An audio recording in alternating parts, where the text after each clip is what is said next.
Save Aravalli పర్వతాలు చాలా వరకు పెద్ద కాంట్రవర్సీ అవుతుంది. అసలు సంచలనం సృష్టించిందనే చెప్పొచ్చు.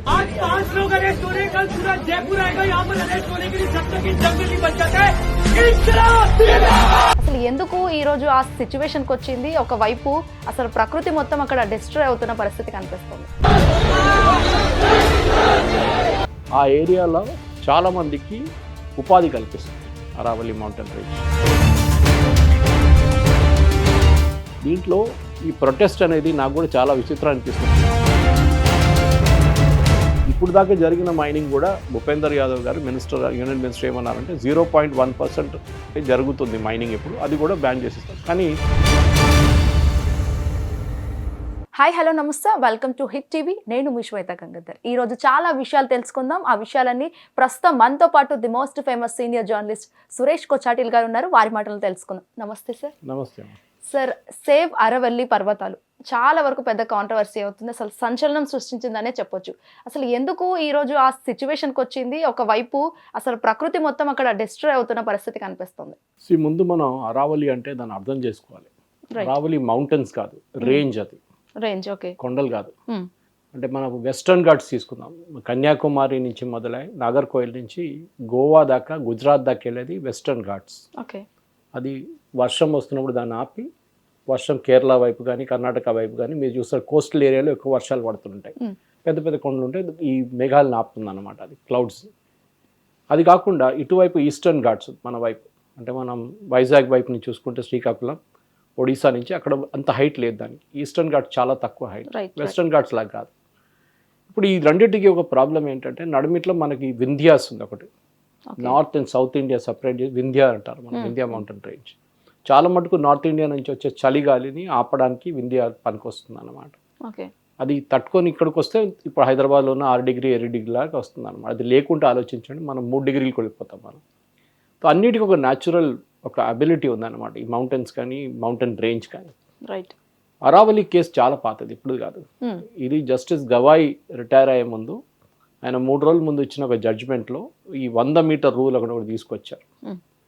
దాన్ని అర్థం చేసుకోవాలంటే first of all Aravalli range అర్థం చేసుకోవాలి. అరావళి అనేది నార్త్ ఇండియా ఒక టైం, అంటే సెంట్రల్ అండ్ నార్త్ ఈస్ట్ ఇండియాని వెస్టర్న్ ఇండియా నుంచి సపరేట్ చేసే ఒక రేంజ్ అనమాట. అంటే రాజస్థాన్ వైపు నుంచి మెయిన్లీ. అక్కడి నుంచి మన థార్ డెజర్ట్ ఎక్స్పాండ్గా అయి దేశం మొత్తం కవర్ చేయకుండా ఉండడానికి ఆపిన ఒక వాల్, ఒక గోడ అనుకోవచ్చు మనది. Right.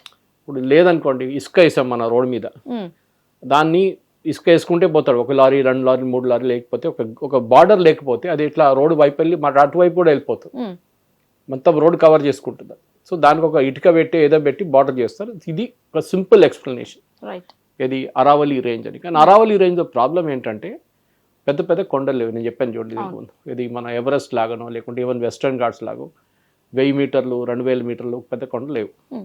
For example Brahmagiri range అని ఒకటి ఉంది కేరళలో, అంటే అది కూర్గ్ వైపు నుంచి వస్తున్నప్పుడు మనం బ్రహ్మగిరి రేంజ్ చూస్తాం. చాలా పెద్ద హ్యూజ్ మౌంటైన్ రేంజ్ అది. తిరునల్లి అని చెప్పి ఒక ఫేమస్ టెంపుల్ కూడా ఉంది అక్కడ. కొడగు నుంచి మీరు తోల్పెట్టి వైపు వచ్చినప్పుడు క్రాస్ అవుతుంది నాగర్హోలే తర్వాత. అది ఇంకో మౌంటైన్ రేంజ్. అది కాకుండా మనం చాలా మటుకు మహారాష్ట్ర వైపు కూడా చూస్తుంటాం. మహారాష్ట్రలో కొంత ఇంటీరియర్కి వెళ్ళంగానే ఈ వెస్టర్న్ రేంజ్ కొంచెం అటువైపు కూడా ఎక్స్పాండ్ అవుతుంది. కానీ అది ఆ ప్రొటెక్షన్ లేదు. ఇది మన అరావళి రేంజ్కి. అరావళి రేంజ్ అంటారు దాన్ని, అరావళి మౌంటైన్స్ అని చెప్పారు. అక్కడ 50 మీటర్ల ఎత్తున కొండ ఉంది, 500 మీటర్ ఎత్తున కూడా ఉంది, 100 మీటర్ కూడా ఉంది. కంటిన్యూస్ కాదు అది.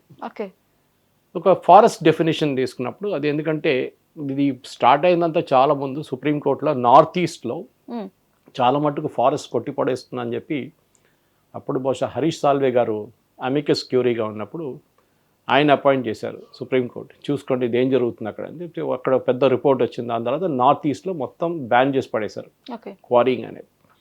మన దగ్గర కూడా చూసుంటారు మీరు, షామీర్పేట వైపు వెళ్తే మొత్తం ఒక చాలా బాగా మన దగ్గర బ్యూటిఫుల్ రేంజ్ ఉండే కొండలు, చిన్న చిన్న మౌంటైన్ రేంజెస్, గ్రానైట్ మొత్తం. అది మొత్తం మన మిషన్ భగీరథ కింద రిజర్వాయర్ కడుతున్నా చెప్పి మొత్తం కొట్టిపడేశారు. ఈ రాళ్ళని మిలియన్స్ ఆఫ్ ఇయర్స్ ముందు ఫామ్ అయింది అనమాట, ఇప్పుడు కాదు. మీరు తయారు కూడా చేయలేదు దాన్ని, ఇప్పుడు దేవుడు తయారు చేసి ఇచ్చింది అనమాట. అది కాకుండా ఖాజాగూడ వైపు వస్తే మీరు చూస్తారు, హైదరాబాద్లో ఖాజాగూడ మన ల్యాంకోజ్ హిల్స్ అటు వైపు మొత్తం కొట్టేశారు. అది కొంచెం మిగిలిపోయింది అంతే. అది ఒక గుడి ఉంది, ఒక దర్గా ఉందని చెప్పి మిగిలిపోయింది అక్కడ. అది కాకుండా సిటీలో ఏ వైపు అయినా కానీ మీరు క్రషర్ యూనిట్ చూస్తారు, కీసరగుట్ట వైపు చూస్తారు, మీరు క్రషర్లు పనిచేస్తుంటాయి. సరే, డెవలప్మెంట్కి మనుషులు ఉన్న నీడ్స్కి, హౌసింగ్ నీడ్స్కి, ఎన్వైరన్మెంట్కి సంబంధం ఉండాలి. వీళ్ళు ఏం చేస్తారంటే బ్లాస్టింగ్ చేస్తారు. ఫస్ట్ బ్లాస్టింగ్ చేసిన చుట్టుపక్కల ఉన్న ఇల్లు అక్కడంతా క్రాక్లు పడతాయి, మీరు రాత్రి కూడా నిద్రపోలేరు, రాత్రిపూట కూడా వీళ్ళు బ్లాస్ట్ చేస్తారు. వీళ్ళు ఈ గవర్నమెంట్కి ఏంటంటే డబ్బులు కావాలి, సో వాళ్ళు ఏం చేస్తారు, దీన్ని మైనింగ్ లీజ్ ఇచ్చేస్తారు. ఈ కొండ మొత్తం కొట్టేసి తీసుకెళ్ళిపోండి, రేపు కొండ ఉండదు, ఒక 2 సంవత్సరాల తర్వాత కొండ కనిపించదు, ఎక్కడ పోయిందో తెలియదు. వాళ్ళు దాని తర్వాత వాళ్ళు ఇంకో ప్రాజెక్ట్కి పోతారు, అక్కడ లీజ్ తీసుకుంటారు. ఇది జరగాలన్నా వద్దా అనేది పెద్ద ప్రశ్న. ఫర్ ఎగ్జాంపుల్ అది లేదనుకోండి, మనకి కంకర్ రాళ్ళు దొరకవు, ఓకే, పెద్ద పెద్ద గ్రానైట్ రాక్స్ దొరకవు ఫౌండేషన్ స్టోన్ వేయడానికి. సో ఏం చేస్తారు, ఎక్కడి నుంచి తెచ్చుకుంటారు. ఇప్పుడు మన ఇసుకలాగా అయిపోయింది ఇది కూడా.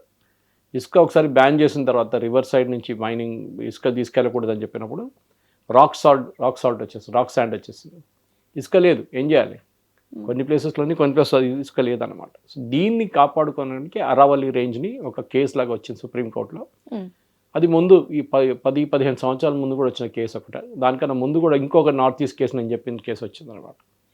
ఎందుకు డెఫినేషన్ ఏంటి, ఎందుకంటే మనం యూనివర్సిటీ ఆఫ్ హైదరాబాద్ కేసు చూసినప్పుడు, అప్పుడు యూనివర్సిటీ ఆఫ్ హైదరాబాద్ పక్కన ఆ మొత్తం చెట్లని కొట్టుపడేసినప్పుడు అప్పుడు కూడా సుప్రీంకోర్టు చాలా క్లియర్గా చెప్పారు, బుష్ ల్యాండ్ అంటే ఇంత కొట్టుకున్న చెట్టు ఉంటే కూడా అది ఫారెస్ట్గా డిఫైన్ చేస్తారు వాళ్ళు దాన్ని. ఒకసారి ఫారెస్ట్గా ఉంటే ఫారెస్టే, అది మీరు ఏం చేయలేరు దాన్ని. అది 100 మీటర్లు ఉందా, 200 మీటర్లు ఉందా, చెట్లు ఉన్నాయా, చెట్లు లేవుదా, అదానికి డెఫినేషన్ కాదు. Once a forest always a forest. అది డిగ్రేడేషన్ జరిగిందా, చెట్లు కొట్టుపడేస్తారంటే మళ్ళీ దాన్ని మళ్ళీ రీడ్యూ చేయాలంటే మళ్ళీ దాన్ని ఎఫారెస్టేషన్ చేయాల్సి వస్తుంది. డిఫారెస్టేషన్ అంటే కొట్టిపడేయడం, ఎఫారెస్టేషన్ అంటే చెట్లు మళ్ళీ నాటడం. చాలా మటుకు చూస్తుంటాం మనం, అప్పుడప్పుడు ఇయర్లీ వన్స్ ఒక పెద్ద సెరమనీ ఉంటుంది, ఇన్ని చెట్లు నాటాం లక్షల, దాంట్లో ఒక 100 కూడా మిగలదు లాస్ట్లో, సర్వైవ్ కాదనమాట. ఎందుకంటే అది గవర్నమెంట్ అట్లే నడుస్తుంది. గవర్నమెంట్కి ఒక ప్రోగ్రామ్ ఉంది, వేయాలని చెప్తారు, 1,00,000 సాప్లింగ్స్ పెట్టేసామేమని చెప్తారు, దాంట్లో ఎన్ని మిగిలిందంటే 5-6 మిగులుతుంది అంతే. ఇది ఇప్పుడు అరావళిలో ఈ కేసు వచ్చిన తర్వాత నేను చెప్పిన జస్టిస్ గవాయ్ లాస్ట్ రిటైర్ అయ్యే ముందు ఈ జడ్జ్మెంట్ ఇచ్చారు. అంటే 100 మీటర్ కన్నా తక్కువ ఉన్న దాంట్లో మీరు మైనింగ్ చేసుకోవచ్చు, it is not a mountain, అంటే కొండ కాదు అని డిఫైన్ చేశారు. ఇది ఒక కమిటీ పెట్టారు, దీనికన్నా ముందు గవర్నమెంట్ ఆఫ్ ఇండియా పెట్టిన కమిటీ డిసైడ్ చేసింది. ఆ కమిటీ రిపోర్ట్ సుప్రీంకోర్టు అంగీకరించారు. దాని తర్వాత పెద్ద గొడవ అయింది, మనందరికీ తెలిసింది, అరావళి మౌంటైన్స్ అది అని. ఇప్పుడు దాకా అరావళి ఎక్కడుందని తెలియని మనుషులు కూడా దుంకారు దీంట్లో వచ్చి చాలామంది. ఇష్యూస్ ఏంటంటే, ఒకటి, ఆ ఏరియాలో చాలామందికి ఉపాధి కల్పిస్తుంది అరావళి మౌంటైన్ రేంజ్. ఏ విధంగా కల్పిస్తుంది? ది గ్రానైట్ క్వారింగ్, దాంతో అక్కడ ఉన్న విలేజెస్కి చాలా మందికి గ్రానైట్ క్వారింగ్లో పని ఉంది, లేకుంటే అక్కడ ఏం లేదు ఉద్యోగం. ఓకే, కానీ దాంతో నాకు సరిపోతుందా? ఇప్పుడు మనం చెప్పొచ్చు బంగారం స్మగ్లింగ్ కూడా మంచిదే కదా, బంగారం స్మగ్లింగ్ చేసుకుంటే చాలా మందికి ఉపాధి వస్తుంది అంటే కరెక్ట్, అది కూడా. కానీ it is not a legal thing to do. తప్పది, చట్టాల తప్పునే తప్పే, మనం చేయకూడదు. కానీ ఈ జరిగిన దాంట్లో, ఇప్పుడు జరిగిన అరావళి కాంట్రవర్సీలో ఇప్పుడు చేయాల్సింది ఏంటంటే చాలా సింపుల్. సుప్రీంకోర్టు ఇప్పుడు ఆ జడ్జ్మెంట్ స్టే చేశారు, వాళ్ళ జడ్జ్మెంట్ వాళ్ళే స్టే చేశారు, కొత్త కమిటీని పెట్టారు. వాళ్ళ దగ్గర డిఫైన్ చేయమన్నారు ఏంటి మౌంటైన్ రేంజ్, మనం ఎక్కడ దాకా మైనింగ్ చేయవచ్చు.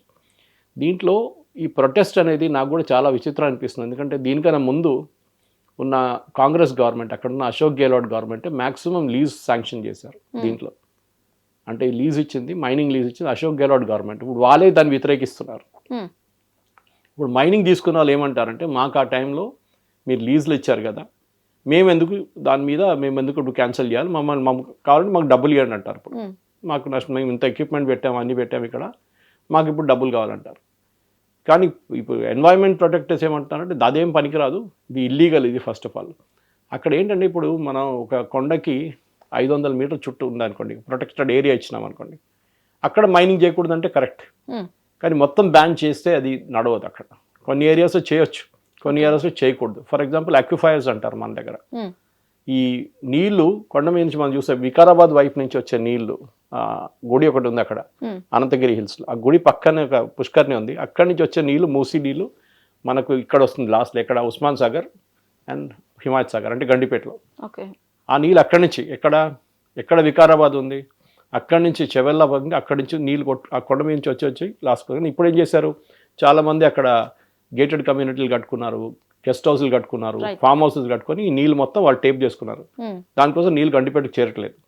అంత పెద్ద వర్షం పడితే గండిపేట నిండిపోతుంది అంతే. దానికన్నా ముందు ఈ రెండు నిండదు, హిమాయత్ సాగర్ ఉండదు, ఉస్మాన్ సాగర్ ఉండదు. ఇప్పుడు నిండుతుంది, ఎందుకంటే అంత గుణపతి వర్షం పడినప్పుడు నీళ్ళు ఆటోమేటిక్గా వచ్చేసి మీరు నీళ్ళు ఆపలేరు మీరు. రైట్ రైట్ కానీ అదే పరిస్థితి ఇక్కడ కూడా ఈ అక్విఫైయర్స్ని అంటే గ్రౌండ్ వాటర్ రీఛార్జ్ చేస్తుంది చుట్టుపక్కల ఉన్న హ్యాబిటేషన్స్ చుట్టుపక్కల ఉన్న ఏం చెప్తారు విలేజెస్ అట్లాంటి చాలా మటుకు చిన్న చిన్న టౌన్స్ వాళ్ళకి నీళ్ళు వచ్చేది ఈ అక్విఫైర్స్ నుంచి వస్తుంది అన్నమాట. మనం తీసేసామనుకుంటారు రేపు ఉండదు. ఇదే ప్రాబ్లం మీకు వెస్టర్న్ ఘాట్స్లో ఉండే. సో ఇప్పుడు సుప్రీంకోర్టు జడ్జ్మెంట్ మనం ఇప్పుడు ఏం చేయలేము. ఇప్పుడైతే as of now total mining ban చేసి పడేశారు. ఇప్పుడు దాకా జరిగిన మైనింగ్ కూడా భూపేందర్ యాదవ్ గారు యూనియన్ మినిస్టర్ ఏమన్నారంటే 0.1% జరుగుతుంది మైనింగ్ ఇప్పుడు, అది కూడా బ్యాన్ చేసేస్తాం. కానీ రిపబ్లిక్ టీవీ వాళ్ళు ఒక స్టింగ్ ఆపరేషన్ చేశారు. దాంట్లో ఏం చూపించారంటే రాత్రిపూట కూడా అక్కడ బ్లాస్టులు చేస్తున్నారు, ఒక పెద్ద మాఫియా అక్కడ నడిపిస్తున్నది అదంతా అని చెప్పి. కరెక్ట్ అది మనం ఎక్కడైనా చూసినా అంతే ఉంటుంది. మీరు కీసరగుట్ట వెళ్తే వాళ్ళకి ఇచ్చిన కొండ ఒకటి ఉంటుంది, వాళ్ళు బ్లాస్ట్ చేసిన కొండ ఇంకోటి ఉంటుంది. రైట్ ఏరియా డిమార్కేషన్ ఉండదు, ఎవరు సూపర్వైజన్ ఉండదు, లంచాల మీద నడుస్తాయి అదంతా. అది మన కాజాగూడ కానీ అవుటర్ రింగ్ రోడ్ ఇట్లా వెళ్తే మీరు చుట్టుపక్కల మొత్తం గ్రానైట్ రాళ్ళన్నీ కొట్టేశారు, ఏముండవు. Hyderabad was famous for rocks అంటారు అందరు చాలా మటుకు. ఈ సాలార్జంగ్ మ్యూజియం గోల్కొండ ఫోర్ట్ చూసే బదులు ఇక్కడ మన దగ్గర ఉన్న రాళ్ళు చూడండి ఎంత బాగుంటుంది. ఒక రాయి మీద ఒక రాయి పెట్టినట్టు దుర్గం చెరువు దగ్గర కనిపిస్తుంది మీకు, ఏదో దేవుడు పెట్టినట్లు ఉంటుంది అది కింద పడకుండా. సరే ఇప్పుడు వెస్టర్న్ ఘాట్ చూద్దాం. వెస్టర్న్ ఘాట్స్ కూడా ఇదే ప్రాబ్లం జరిగింది. వెస్టర్న్ ఘాట్స్ ప్రిన్సిపలీ కేరళలో. అక్కడేం జరిగిందంటే ఒక కమ్యూనిటీ వాళ్ళు, క్రిస్టియన్ కమ్యూనిటీ వాళ్ళు కొంతమంది చాలా సంవత్సరాల ముందు ఈ కొండపైకి వెళ్ళి అక్కడ ఫార్మింగ్ మొదలు పెట్టారు. అంటే వాళ్ళు ఏదో చిన్న చిన్న స్పైసెస్ గ్రో చేయడం అదంతా మొదలు పెట్టారు. దాంతో ఏమైందంటే మట్టి మొత్తం లూజ్ అయిపోయింది. మనం ఎప్పుడైనా తవ్వినప్పుడు కొండపైన వర్షం పడేటప్పుడు మొత్తం లూజ్ అయ్యి కిందకి ల్యాండ్ స్లైడ్గా వెళ్ళిపోతుంది. ఎందుకంటే చెట్లు పెట్టినప్పుడు అడ్వాంటేజ్ చెట్లు వేర్లు పట్టుకుంటే మట్టిని మనం ఎప్పుడు చెప్తూ చూస్తుంటాం చూడండి. ఆ చెట్లు తీసేసా అనుకోండి మట్టి పోతుంది, అట్లనే నీళ్ళతో వెళ్ళిపోతుంది, అది ఎక్కడికంటే అక్కడికి వెళ్ళిపోతుంది. దాంతో ల్యాండ్ స్లైడ్ అయ్యి చాలా మంది చనిపోయారు. మనం మున్నార్లో చూసాం, దాని తర్వాత ఇడికీలో చూసాం, వయనాడులో జరిగింది అది. వయనాడులో పెద్ద యాక్సిడెంట్, 400 మంది చనిపోయారు కేరళలో ఒక సంవత్సరం ముందు. ఎందుకంటే ఈ కొండపై నుంచి మొత్తం మట్టి తీసేస్తున్నారు వీళ్ళు. సో అక్కడి నుంచి నీళ్ళు మొత్తం కొట్టుకొచ్చి కింద ఉన్న వాళ్ళ మీద విలేజ్ కొట్టుకపోతుంది, మొత్తం ఊరంతా పోతుంది. వరదలు కానీ ఎక్కువ ఇటు ల్యాండ్ స్లైడ్ అంటే వర్షంతో వచ్చే మట్టి కొట్టుకోవచ్చు వస్తుంది. పెద్ద ఒక రివర్ లాగా ఉంటుంది, పెద్ద పెద్ద చెట్లు మట్టి అన్ని కలిపి వచ్చేసి ఎవరు రూట్లో ఎవరునో అది కొట్టుకుపోతుంది, బ్రిడ్జ్ పోతాయి మొత్తం. వెస్టర్న్ ఘాట్స్కి ప్రొటెక్ట్ చేయడానికి ఒక కమిటీని అపాయింట్ చేశారు government of India. First Madhav Gadgil committee అని చెప్పి, ఫేమస్ సైంటిస్ట్ మాధవ్ గాడ్గిల్ గారిని. ఆయన ఏం చెప్పారంటే ఈ కంప్లీట్గా బ్యాన్ చేయాలి, ఇక్కడ ఏం జరగకూడదు, ఆ కొండపైన అసలు ఏ కన్స్ట్రక్షన్ జరగకూడదు, లేకుంటే ఇట్లానే అవుతుంది అని చెప్పారు. ఆయన చెప్పింది అదే కరెక్ట్గా వయనాడులో వచ్చింది. కానీ ఆయన చేసిన కమిటీ రికమెండేషన్స్ అక్కడున్న లోకల్ పొలిటీషియన్స్, కేరళలో ఉన్న వాళ్ళు, మిగతాది కాకుండా అక్కడున్న లోకల్ కొన్ని చర్చ్ లీడర్స్ కలిసి దాన్ని మొత్తం వ్యతిరేకించారు. ప్రొసెషన్ తీశారు, ఊరేగింపు తీసి ఆయన పాపం ఆయన్ని ఏం చెప్తారు మొత్తం క్రిమేషన్ చేశారు ఆయన్ని కావాలని చెప్పి, అట్లా మొత్తం డ్రామా చేశారు వాళ్ళు అక్కడ. దాని తర్వాత ఆ రిపోర్ట్ పక్కన పెట్టి ఇంకా కొత్త కమిటీని పెట్టారు, కస్తూరి రంగన్, ఫార్మర్ మన గ్రీన్ రెవల్యూషన్ తీసుకొచ్చి కస్తూరి రంగన్ గారు. కస్తూరి రంగన్ ఇస్రో చైర్మన్ కూడా ఉండే ఆయన కమిటీ. దాంట్లో ఆయన కొంచెం డైల్యూట్ చేసి హ్యూమన్ హ్యాబిటేషన్స్ ఎక్కడెక్కడ పెట్టొచ్చు, అక్కడే పెట్టచ్చు ఇక్కడ పెట్టచ్చు అని చాలా మటుకు డిసైడ్ చేసి లాస్ట్ ఆ కమిటీ రికమెండేషన్ కూడా ఎక్కడ లేకుండా పోయింది. ఇప్పుడు ఆ ఇష్యూ మొత్తం కేరళలో ఉన్న పెద్ద పెద్ద కొండలంతా చెట్టు అన్నీ కొట్టేస్తున్నారు కంప్లీట్గా. సో ఇది చెట్లు ఒకటే కాదు, వైల్డ్ లైఫ్ శాంచురీస్ ఉంటుంది, దాంట్లో పులిలు ఉంటాయి, దాంట్లో ఏదేదో వైల్డ్ లైఫ్ ఉంటుంది, దాంట్లో చాలా మటుకు ఏనుగులు ఉంటుంది. దీని అన్ని ప్రొటెక్ట్ చేస్తుంది, లెపర్డ్స్ ఉంటుంది. కానీ మీరు చెట్లు కొట్టేసి వీళ్ళు ఎక్కడికి వెళ్తారు, వీళ్ళు హ్యాబిటేషన్స్కి వస్తారు, హ్యూమన్ హ్యాబిటేషన్స్కి వచ్చేస్తారు. మనుషులు ఎక్కడ ఉంటారు అక్కడ వస్తారు, అక్కడ ఇద్దరిని చంపేస్తారా, పెద్ద ఇది అవుతుంది. ఇప్పుడు చూస్తున్న హైదరాబాద్లో మొన్న ఒక పులి ఎక్కడి నుంచి వచ్చి తిరిగి ఇప్పుడు కరీంనగర్ దాకా వచ్చిందంట, అది శ్రీపేశ్వర్ నుంచి 300 కిలోమీటర్లు నడుచుకుంటూ వస్తుందంట. అంటే దానికి హ్యాబిటాట్ పోయింది. దాన్ని ఎక్కడ మనం వెళ్ళి మనం వాళ్ళ ఫారెస్ట్ ఏరియాలో ఎంటర్ అవుతున్నాం, వాళ్ళు మన వైపు రావడం కాదు, మనం వెళ్ళి వాళ్ళ ఏరియాలో ఎంటర్ అవుతున్నాం. దాంతో వాళ్ళకి అక్కడ తిండి లేకుండా వాళ్ళు బయటకు వస్తున్నారు. వాళ్ళు న్యాచురల్ ఉంటుంది, వాళ్ళకి ఒక ఏం చెప్తారు, ఒక చిన్న చిన్న ఏదైనా ఆవును పట్టుకుంటారు, లేకుంటే ఏదో చేస్తారు వాళ్ళు, లేకుంటే నీళ్ళగాయని పట్టుకుంటారు, అది వాళ్ళ ఫీడ్ ఉంటుంది. కానీ అది మొత్తం తీసేసాం మనం దాని నుంచి. ఇక్కడ జరుగుతుంది కూడా. ఇప్పుడు మీరు రంతంబోర్ చూడండి, ఈ అరావలి రేంజ్లో రంతంబోర్ టైగర్ శాంక్చురీ వస్తుంది. అక్కడ 11 శాంక్చురీస్ ఉన్నాయి. మీరు అంటారు కొండ కదా, కొండ తీసేస్తే కూడా శాంక్చురీ ఉండొచ్చు కదా అంటే ఎస్ పాసిబుల్. కానీ చెట్లు కొట్టేస్తే ఏమవుతుంది, మళ్ళీ ఎట్లా ఎక్కడ ఉంటారు మళ్ళీ, ఇది ప్రాబ్లం. సో ఒక బ్యాలెన్స్ కావాలంటే ఇప్పుడు మనం నల్లమల వైపు చూద్దాం. డెవలప్మెంట్ అనేప్పుడు నల్లమలలో శ్రీశైలంకి వెళ్తున్నప్పుడు రోడ్డు ముందు చిన్న రోడ్డు ఉండే, దాని తర్వాత ఏం చేసింది, పెద్ద రోడ్ చేసినప్పుడు అక్కడ ఫర్హాబాద్ అని చెప్పి ఒక టైగర్ రిజర్వ్ సెటప్ చేశారు అమరాబాద్లో. అక్కడ టైగర్లు అయితే మీకు కనిపించవు, కానీ 7 డిస్ట్రిక్ట్లో ఉన్న ఒక పెద్ద forest area Nallamala. Tiger reserve అంటారు. 300 టైగర్లు ఉందంటున్నారు, పుల్లు ఉందంటే తెలియదు మనకి, ఉందా అన్ని ఉన్నాయని. అప్పుడప్పుడు వీళ్ళు చేస్తుంటారు, ఆడిట్ చేస్తుంటారు, సర్వేలు చేస్తుంటారు. తీసుకుందాం, ఓకే, బై డెఫినేషన్ కరెక్ట్ అనుకుందాం. వైఎస్ రాజశేఖర్ హెలికాప్టర్ క్రాష్ అయింది, దాని పండాలు గుట్ట ఒక వైపు. సో నల్లమల అని చాలా పెద్ద ఏరియా, కానీ అక్కడ డెవలప్మెంట్ ఎట్లా? మళ్ళీ డెవలప్మెంట్ అంటే టూరిస్టులు పోతుంటారు, బండి ఆపుతారు. బండి ఆపకూడదు అని రూల్ ఉంది నల్లమల నాడిబెట్లో. బండి ఆపుతారు, మ్యూజిక్ ప్లే చేస్తారు, అక్కడ కూర్చొని తింటారు. ఇదంతా అక్కడున్న పక్కనున్న వైల్డ్ లైఫ్ని డిస్టర్బ్ చేస్తుంది. న్యాచురల్లీ వాళ్ళు ఏం చేస్తారు, వాళ్ళు విలేజ్ వైపు వెళ్ళిపోతారు. మళ్ళీ అక్కడ పెద్ద గొడవ దాని మీద, human conflict, man animal conflict అంటారు దాన్ని. ఇప్పుడు ఈ జరిగిన అరవల్లిలో ఇప్పుడు జరగాల్సింది ఒకటే సింపుల్ సొల్యూషన్, అంటే కంప్లీట్ బ్యాన్ ఆన్ మైనింగ్. కానీ ఇప్పుడు మన ఒరిస్సా వైపు చూస్తుంటాం, మనం చూస్తాం నక్సలైట్స్ అన్నిటికంటే పెద్దగా యూజ్ చేసే ఒక ఆయుధం ఏంటంటే ఈ పెద్ద పెద్ద భూస్వాములు, పెద్ద పెద్ద కంపెనీలు వచ్చి మొత్తం ఈ మైనింగ్ రైట్స్ తీసుకెళ్ళిపోతున్నారో అది మన ఒరిస్సా వైపు కానివ్వండి, మా ఛత్తీస్గఢ్ వైపు కానివ్వండి, జార్ఖండ్ వైపు అంతా తీసుకెళ్ళిపోతుంది. దాంతో అక్కడున్న ఆదివాసీలకి ఏం లేకుండా పోయింది. దానికోసం వాళ్ళు ఆయుధాలు తీసుకున్నారు. అంటే వాళ్ళ లాజిక్ అది ఉండే. ఇప్పుడు ఆ లాజిక్ పనికిరాదులే, నో ప్రాబ్లం. కానీ అక్కడ కూడా చూసుకోవాలి, చాలా మటుకు ఒరిస్సాలో జరిగిన వేదాంత కంపెనీ వ్యతిరేకంగా జరిగిన అజిటేషన్లో కూడా ఇదే జరిగింది. వాళ్ళు లాస్ట్లో అక్కడ వాళ్ళు ఇచ్చేసి వెళ్ళిపోయారు. మనకి బొగ్గు కావాలి, బొగ్గు కావాలంటే తవ్వాలంటే కొంచెం డిగ్రేడేషన్ జరుగుతుంది. చెట్లు కొట్టేసిన తర్వాత కిందకి వెళ్ళొచ్చు మనం తవ్వడానికి బొగ్గుల కోసం. బొగ్గు పైన ఉండదు కదా, చెట్టు మీద ఉండదు కదా బొగ్గు. సో న్యాచురల్లీ ఎక్కడో ఒక ప్లేస్లో we have to make a decision అన్నమాట, that we will do it. కానీ అరావళి కేసులో సుప్రీంకోర్టు ఇచ్చిన ఆ ఫస్ట్ తీర్పు తప్పని చాలామంది అంటున్నారు. కానీ దాన్ని రీవిజిట్ చేయాలి. కానీ చేసిన తర్వాత ఇప్పుడు ఏం చేయబోతున్నారు? మొత్తం బ్యాన్ చేసేస్తే ఒకటి, అక్కడ ఉన్న ప్రజలకి ఇంకేమైనా ఉపాధి కల్పించాల్సి వస్తుంది. సెకండ్, అక్కడ ఉన్న ఏరియాని డిఫైన్ చేయండి. ఫస్ట్ ఆఫ్ ఆల్ మొత్తం అన్ని మౌంటైన్ రేంజ్ కాదు, ఒక ఏరియా ఫర్ ఎగ్జాంపుల్ 15 కిలోమీటర్లు. ఈ 15 కిలోమీటర్లో ఏం జరగకూడదు. దాని పక్కన ఇంకొక 500 మీటర్ బఫర్ జోన్ పెట్టి మొత్తం క్లోజ్ చేసేసేయండి దాన్ని. ఇక్కడ ఏం జరగకూడదు. ఫర్ ఎగ్జాంపుల్ మనం ఇటువైపు కూడా చూస్తున్నాం కొంచెం అబ్జెక్షన్. నేవీది ఒక ప్రాజెక్ట్ ఉంది వికారాబాద్ వైపు, లో frequency project, submarine contact zone. దాన్ని మళ్ళీ వ్యతిరేకించారు వీళ్ళందరూ కలిసి. చాలామంది కోర్టుకి వెళ్ళారు, అది కాదు ఇది కాదు, చెట్లు కొట్టేస్తున్నారు. నేవీ ఎప్పుడు ఎక్కువ చెట్లు కొట్టరు, వాళ్ళు చాలా కేర్ఫుల్ ఉంటారు. వాళ్ళు ఆర్మ్ ఫోర్సెస్ స్పెషల్లీ. మీరు కంటోన్మెంట్ వైపు మా వైపు రండి, మేము ఉండేది అల్వాల్లో. చెట్లు ఇక్కడ సిటీలో ఉన్న చెట్లు లేవు, అక్కడ అంత చెట్లు ఉంటాయి. ఆ ఏరియాలో మొత్తం గ్రీనరీ ఉంటుంది అన్నమాట. మెయింటైన్ చేయడం అందరూ రెస్పాన్సిబిలిటీ, ఒక్కదే కాదు ఇది. ఇది ప్రాబ్లం ఎక్కడ వచ్చిందంటే డెవలప్మెంట్ వర్సెస్ ఎన్వైరన్మెంట్. మన సర్దార్ సరోవర్ ప్రాజెక్ట్లో చూసాం ఇది. సర్దార్ సరోవర్ ప్రాజెక్ట్ మనం చాలా మటుకు చాలా సంవత్సరాల నుంచి పెండింగ్ పెట్టిన ప్రాజెక్ట్ అది. అక్కడ ప్రాజెక్ట్ ఆల్మోస్ట్ క్యాన్సిల్ అయిపోయింది. మేధా పట్కర్ వచ్చి పెద్ద గొడవ చేసి ఆమె అది ఇది జల సమాధి అన్నీ చేశారు. ఆ ప్రాజెక్ట్ ఆల్మోస్ట్ సర్దార్ పటేల్ గారి ఫౌండేషన్ వేసిన ప్రాజెక్ట్ లాస్ట్లో మోదీ గారు ఇనాగ్రేట్ చేయాల్సి వస్తుంది. అన్ని రోజులు బట్టి, అన్ని సంవత్సరాలు పట్టింది అన్నమాట. కానీ ఇప్పుడు ఆ ప్రాజెక్ట్తో ఏమవుతుంది, మహారాష్ట్ర, రాజస్థాన్, గుజరాత్, ఒక మట్టుకు ఛత్తీస్గఢ్ అండ్ ఒకవైపు మధ్యప్రదేశ్, ఈ 5 రాష్ట్రాలకి నీళ్లు పోతున్నాయి. ఎందుకంటే నర్మదా అనే ఒక రివరు, యూజువల్లీ రివర్స్ అన్ని సీకి వెళ్ళిపోతుంది. నర్మదా అట్లా కాదు, నర్మదా ఉల్టా సీకి వెళ్ళదు, లోపలికి వస్తుంది, కంట్రీ లోపలికి వస్తుంది అనమాట. సో దాంతో చూడండి ఇప్పుడు డిఫరెంట్. నేను వెళ్ళినప్పుడు చూసాను, ముందు నిలబడితే మనకు చాలా feel really proud to be an Indian అంటారు చూడండి అది. కానీ ఈ కేసులో, ఈ జరుగుతున్న అరావళి కేసులో ఇంత హైప్ అక్కర్లేదు. దీనికి ఒక simple issue, simple solution. First ban చేయండి అన్ని. బ్యాన్ చేసిన తర్వాత దాని ఎన్ఫోర్స్మెంట్ జరగాలి. బ్యాన్ చేయడం చాలా ఈజీ. ఇప్పుడు ఎట్లయిపోయిందంటే హెల్మెట్ లేకుండా బండి నడిపేయద్దు అంటారు, రెడ్ లైట్ జంప్ చేయకూడదు అంటారు. రెడ్ లైట్ ఎంతమంది ఒక పోలీసు వాడు కనిపించకపోతే జంప్ చేస్తాడు, 100% మన వాళ్ళు వెళ్ళిపోతారు. ఎందుకంటే రెడ్ లైట్ కనిపించింది కానీ పోలీసు వాడు కనిపించలేదు. మనకు లాజిక్ అది ఉంటుంది అనమాట. వాడు కెమెరా తీసుకొని నిలబడితే అక్కడే ఈ లైన్ క్రాస్ చేయడు. అట్లా కాదు, మీరు ఫారిన్ కంట్రీస్కి వెళ్ళండి, అక్కడ ఈవెన్ దుబాయ్కి వెళ్ళండి, ఎక్కడైనా వెళ్ళండి, అదే హైదరాబాద్ కూడా అక్కడ వెళ్ళి చాలా రూల్స్ చాలా మంచిగా పాటిస్తారు. ఎందుకంటే ఒక ఫైన్ 15,000 రూపాయలు, 30,000 రూపాయలు ఫైన్. వాడు రెడ్ లైన్ క్రాస్. ఇదే ప్రాబ్లం మన దగ్గర కూడా ఉంది. ఇప్పుడు మన ఇంటి దగ్గర ఉన్న ఒక చెట్టు రేపు మన ఇంటి వైపు వస్తుందని చెప్పగానే వెళ్ళి కొట్టేస్తాం దాన్ని. యాక్చువల్లీ దాన్ని కొట్టకూడదు, రూల్ ఉంది దానికి. అది మీరు ఫస్ట్ పర్మిషన్ తీసుకోవాలి, తహసీల్దార్ దగ్గర పర్మిషన్ అప్లై చేయాలి, అంతా. కానీ జరగదు మన దగ్గర. ఎవడు కావాలంటే వాడు చేసుకుంటాడు. ఇప్పుడు ఏమైపోయిందంటే లాస్ట్లో ఏడుస్తారు, అరే మొత్తం ఎండ వచ్చేసింది, అది ఇది చాలా గరం ఉంది, చాలా వేడి ఉందని చెప్తారు. ఎందుకు? చెట్లు కొట్టేస్తారు కదా మీరు. మళ్ళీ ఎక్కడ ఉంటుంది? వేడి ఉంటుంది డెఫినెట్గా. మీరు దాన్ని ఉంచుకోవాలి. ఇటువైపు మీరు వెస్ట్ హైదరాబాద్కి వెళ్తే, హైటెక్ సిటీ వైపు వెళ్తే మీరు చూడండి, కొండలు కొట్టేస్తారు మొత్తం చెప్పినట్ల.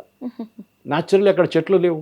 Your temperature will be very high అన్నమాట. అక్కడ ముందు మన దగ్గర అక్విఫైర్ ఒకటి ఉండే, ఎక్కడంటే మన జలగం వెంగళరావు పార్క్ అవతల, కేబీఆర్ పార్క్ అవతల, దుర్గం చెరువు నుంచి ఎక్సెస్ నీళ్ళు వచ్చి కేబీఆర్ పార్క్ వచ్చి, కేబీఆర్ పార్క్ నుంచి జలగం వెంగళరావు పార్క్, మన రోడ్ నెంబర్ 1లో ఉన్న పార్క్ ఒకటి ఉంది, చెన్నారెడ్డి పార్క్ అనుకుంటా అది, అక్కడికి వచ్చి అక్కడి నుంచి మోడల్ హౌస్ నుంచి వెళ్ళి అది హుస్సేన్ సాగర్లో కలుస్తుంది.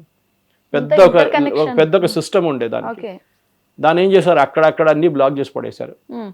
వరదలు వస్తున్నప్పుడు మొత్తం రోడ్లో నీళ్ళు నిండిపోతుంది. ఎందుకంటే మీరు ఈ సిస్టమ్ మొత్తం బ్లాక్ చేసి పడేశారు, నాలాలు బ్లాక్ చేశారు, అన్ని బ్లాక్ చేశారు.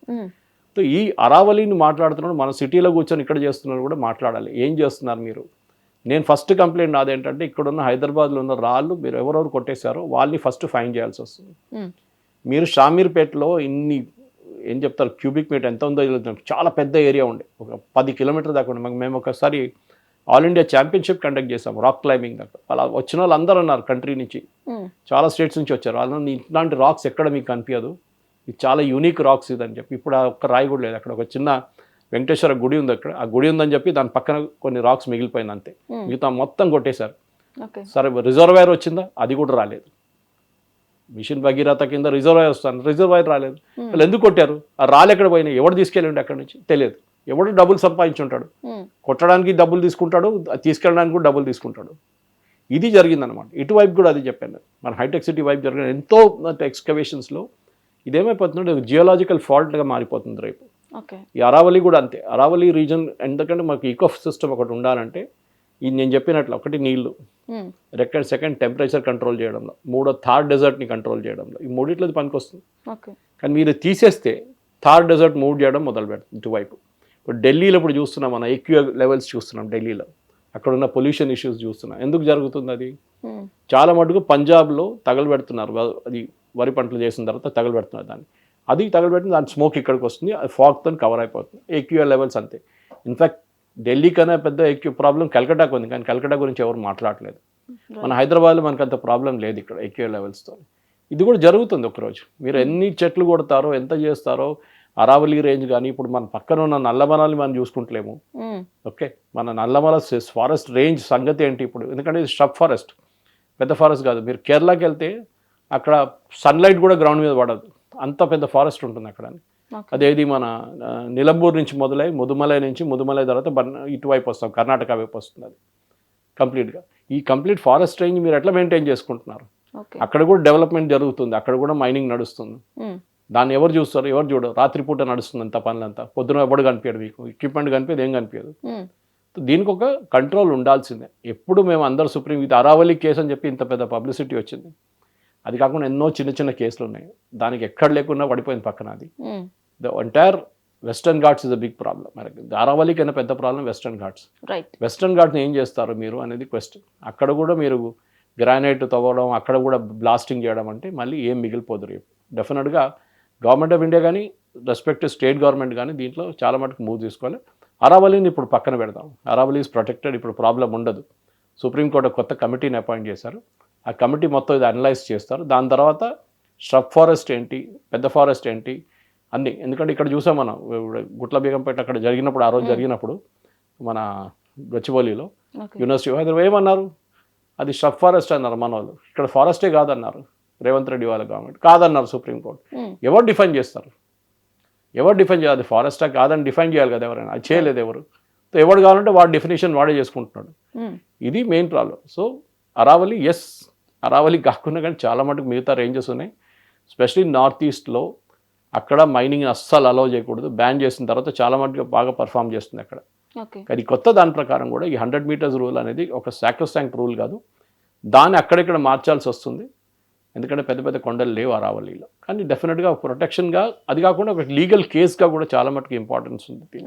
హిట్ టీవీ యాప్, ఇందులో short news, live news, entertainment shows, movies, digital magazines తో పాటు మీ జిల్లా వార్తలను కూడా ఫ్రీగా చూడొచ్చు. ఇంకెందుకు ఆలస్యం, వెంటనే హిట్ టీవీ యాప్ ని డౌన్లోడ్ చేసుకుని ఫ్రీగా ఎంటర్టైన్మెంట్ పొందండి. Hit TV app, hit TV app, please download hit TV app. Hit TV app ని ఫ్రీగా డౌన్లోడ్ చేసుకుని ఎంజాయ్ చేయండి. మీకు నచ్చిన ఎంటర్టైన్మెంట్ కోసం హిట్ టీవీ యాప్ ని ఫ్రీగా డౌన్లోడ్ చేసుకుని ఎంజాయ్ చేయండి. హిట్ టీవీ యాప్ ని డౌన్లోడ్ చేసుకుని ఆస్వాదించండి, ఆశీర్వదించండి. ఇంతమంది సెలబ్రిటీలు హిట్ టీవీ యాప్ ని డౌన్లోడ్ చేసుకోండి అని చెప్తున్నారంటే ఎంత మంచి యాప్ ఆలోచించండి. అమెరికా అమెరికా అమెరికా అమెరికాలో చదవాలనుకునే వాళ్ళకి విశ్వసనీయమైన పేరు మన శౌర్య కన్సల్టెన్సీ. UK లో 1 year masters. UK లో 1 year masters. 2 years work permit up to 5 years visa. Contact Saurya Consultancy. Contact 89851 89851.